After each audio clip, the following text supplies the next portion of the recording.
తెలంగాణ రాజకీయాల్లో ఇప్పుడు ఒక పెద్ద ట్విస్ట్ చోటు చేసుకోబోతుందన్న సంకేతాలు కనిపిస్తున్నాయి. దాదాపు 4 దశాబ్దాలుగా కాంగ్రెస్ పార్టీలో కీలక నాయకుడిగా కొనసాగిన మాజీ మంత్రి టి. జీవన్ రెడ్డి ఇప్పుడు పార్టీకి గుడ్ బై చెప్పే దిశగా అడుగులు వేస్తున్నారన్న వార్తలు రాజకీయ వర్గాల్లో హాట్ టాపిక్గా మారాయి. ఇటీవల కాలంలో కాంగ్రెస్ పార్టీలో జరుగుతున్న పరిణామాలు, ముఖ్యంగా తనకు ఎదురైన అవమానాలు ఆయనను తీవ్రంగా నిరాశకు గురి చేశాయని సమాచారం. జగిత్యాల ఎమ్మెల్యే డాక్టర్ సంజయ్ కుమార్ కాంగ్రెస్లో చేరిన తర్వాత నుంచి స్థానికంగా వర్గపోరు మొదలై అది క్రమంగా పెరుగుతూ మున్సిపల్ ఎన్నికల సమయంలో తారాస్థాయికి చేరింది. ఆ సమయంలో తమ వర్గానికి టికెట్లు ఇవ్వలేదని అసంతృప్తి వ్యక్తం చేసిన జీవన్ రెడ్డి తన అనుచరులను ఇండిపెండెంట్లుగా పోటీ చేయించి గెలిపించడం ద్వారా తన ప్రభావాన్ని బలంగా చూపించారు.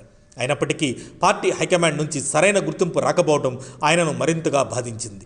ఈ పరిణామాలన్నింటినీ గమనించిన జీవన్ రెడ్డి ఇక కాంగ్రెస్లో కొనసాగడం కంటే బయటకు రావడమే మంచిదని భావించినట్లు తెలుస్తుంది. ఈ నేపథ్యంలోనే ఆయన తన అనుచరులతో పలుమార్లు సమావేశమై చర్చలు జరిపి చివరకు పార్టీ మార్పుపై నిర్ణయం తీసుకున్నారని సమాచారం. ఇప్పటికే ఆయన బీఆర్ఎస్ పార్టీలో చేరేందుకు సిద్ధమవుతున్నారని, ఈ నెల 25న జగిత్యాలలో భారీ బహిరంగ సభ ఏర్పాటు చేసి గులాబీ కండువా కప్పుకోనున్నారని వార్తలు జోరుగా వినిపిస్తున్నాయి. ఇదిలా ఉండగా ఆయన పార్టీ మార్పు సంకేతాలు ఇప్పటికే స్పష్టంగా కనిపిస్తున్నాయి. జగిత్యాలలో ఆయన నివాసం వద్ద ఉన్న కాంగ్రెస్ పార్టీ జెండాలు, ఫ్లెక్సీలు, అగ్రనాయకుల ఫోటోలను అనుచరులు తొలగించారు. ప్రస్తుతం అక్కడ జీవన్ రెడ్డి ఫోటోలు మాత్రమే కనిపించడం ఈ నిర్ణయం దాదాపు ఖరారైందని భావనకు దారితీస్తుంది.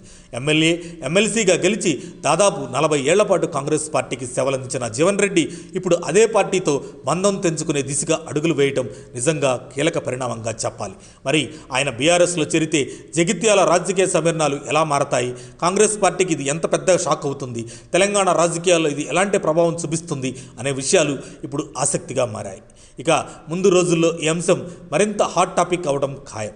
ఇలాంటి తాజా రాజకీయ అప్డేట్స్ కోసం మా ఛానల్ను ఫాలో అవ్వండి. మరిన్ని అప్డేట్స్ కోసం మా కాయ్ టీవీని సబ్స్క్రైబ్ చేసుకోండి.